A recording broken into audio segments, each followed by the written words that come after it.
PR Public Republic.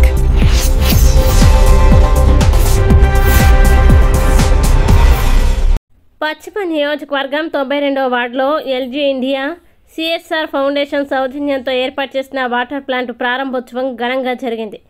MP Bharat గారు, ప్రభుత్వ whip, పశ్చిమ నియోజకవర్గ శాసనసభ్యులు గణబాబు గారు చేతుల మీదుగా ప్లాంట్ని ప్రారంభించారు.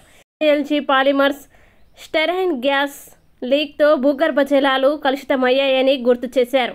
ఆ సమయంలో ఎల్జీ యాజమాన్యం వాటర్ ప్లాంట్ ఏర్పాటు చేస్తామని హామీ ఇచ్చిందని, గణబాబు గారి పట్టుదలతో ఆ హామీ నేడు సాకారం అయ్యిందని తెలిపారు. ఈ సందర్భంగా గణబాబు గారు మాట్లాడుతూ, ప్రజలకి స్వచ్ఛమైన త్రాగునీరు అందించడమే మా లక్ష్యం, మిగతా హామీలను కూడా అమలు చేస్తామని స్పష్టం చేశారు. కార్యక్రమానికి నాయకులు, కార్యకర్తలు, స్థానిక ప్రజలు, పెద్దలు పెద్ద ఎత్తున హాజరయ్యారు.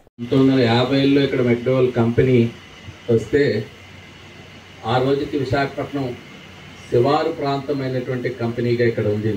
ఒక గోపాలపట్నానికి చేరువలో ఒక వెంకటాపురం రెవెన్యూ విలేజ్లో ఉండేటువంటి ప్రాంతం దినదినం అభివృద్ధి చెంది ఒక ఇండస్ట్రియల్ సిటీగా విశాఖపట్నం వచ్చి ఒక బౌల్ ఏరియాలో ఉన్నటువంటి కంపెనీగా గుర్తించబడింది. బౌల్ అంటే కొండల మధ్య ఉండేటువంటి పర్యావరణానికి సంబంధించినటువంటి ఇండస్ట్రియల్ సేఫ్టీకి సంబంధించి కానీ, పొల్యూషన్కి సంబంధించి కానీ అత్యంత నిబంధనలు ఉన్నటువంటి ప్రాంతంగా గుర్తించబడినటువంటి ప్రాంతంలో ఉన్నటువంటి కంపెనీ.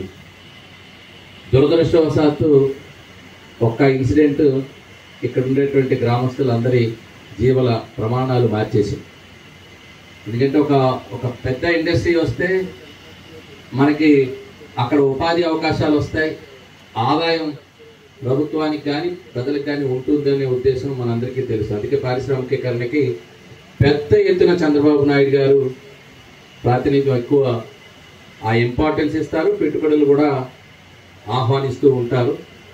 నిత్యం ఆ ఇన్వెస్ట్మెంట్స్తో రాష్ట్రం అభివృద్ధి చెందాలి, పేద ప్రజలకి సంక్షేమం కూడా అందాలి అనే ఉద్దేశంతో నడుస్తూ ఉంటుంది.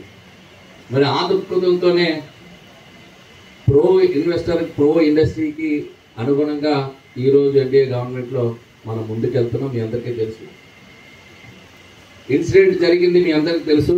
ఇక్కడ మనం ఏ రకంగా జరిగింది, ఎందుకు జరిగింది అన్నిటిలో పోయే కంటే కూడా అయిన తర్వాత మనకు ఉపాధి పోయాం, ఎన్విరాన్మెంట్ ఇష్యూస్ ఉన్నాయి, హెల్త్కి సంబంధించినటువంటి అనుమానాలు ఉన్నాయి. ఇలాంటివన్నీ జరుగుతున్నప్పుడు సరే ఆదాయాలు పోయినాక మన ప్రభుత్వం వచ్చిన తర్వాత ముఖ్యమంత్రి గారిని కలిసినటువంటి కొరియన్ బృందం వెంటనే శ్రీ సిటీలో అనుమతులు ఇచ్చి ఇంకో ఇండస్ట్రీకి ఎస్టాబ్లిష్ చేయడమే కాకుండా ఇక్కడ కూడా మేము సానుకూలంగా ఉన్నాం, మీకు ఏ రకమైనటువంటి సహకారాన్ని ప్రభుత్వ పరంగా ఇస్తూనే ఆ ప్రాంతానికి ఏదైనా చేయండి అనే అనడంతోనే మీ అందరికీ తెలుసు 2021-22లో ఇన్సిడెంట్ జరిగితే మరలా తిరిగి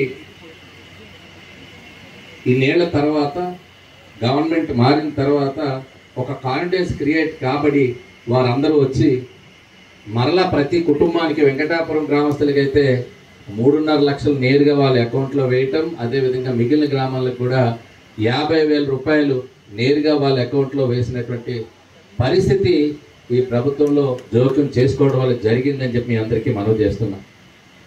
ఇక వారు కూడా ఒక మంచి కొత్త ప్రతిపాదనతో రావడం జరిగింది.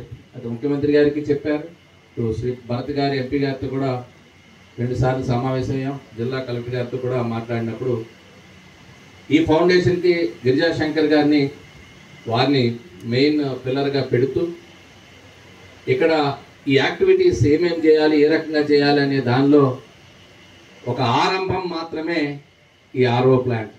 అందరూ అనుకున్నారు, ఎందుకంటే ఆర్ఓ ప్లాంట్ అనే ఇటువంటిది మనకి ఎట్లాగూ డ్రింకింగ్ వాటర్కి సంబంధించినటువంటి అంశం కాబట్టి మనకు ఆల్రెడీ ఇంతకుముందు వెంకటాపురంలో ఒక ఆర్ఓ ప్లాంట్ గవర్నమెంట్ ఒకప్పటి పథకం ఉండేది, 2 రూపాయలకే ఎన్టీఆర్ సుజల పథకం కింద మనం 20 లీటర్లు మెంబర్స్ పేర్లు తీసుకోవడం జరిగింది. అందుకే in the interest of time నేను మళ్ళీ అందరి పేర్లు తీసుకోను. డిగ్నిటరీస్ అందరికీ నమస్కారము. ఇక్కడ వెంకటాపురం రెవెన్యూ విలేజ్ గ్రామస్తులకి అండ్ ఎడ్జికెంలో పనిచేసే వాళ్ళందరికీ కూడా నమస్కారం. ఇంకోటి ఏంటంటే ఆయన తెలుగులో మాట్లాడారు ఆయన ఆలోచనలన్నీ. ఇక్కడ వాళ్ళ కంపెనీకి చెందిన వాళ్ళు కొరియన్ కాన్సులేట్ ఎంబసీ నుంచి వచ్చిన వాళ్ళకి తెలుగు అర్థం అవ్వదు కాబట్టి నేను కొంచెంసేపు ఇంగ్లీష్లో కూడా మాడతాను, వాళ్ళకి ఇంగ్లీష్లో మన ఆలోచనలు ఏంటో చెప్పడానికి. మళ్ళీ ఎండింగ్లో మళ్ళీ తిరిగి వస్తాను. So I was just telling them that our MLA has spoken in Telugu. So I will translate what he said in English and also add my own thoughts. So we welcome you all, and I also said that since multiple people have already taken all the names of the members, in the interest of time, I just try to avoid formality. So I think the incident was very unfortunate and you all have acknowledged it.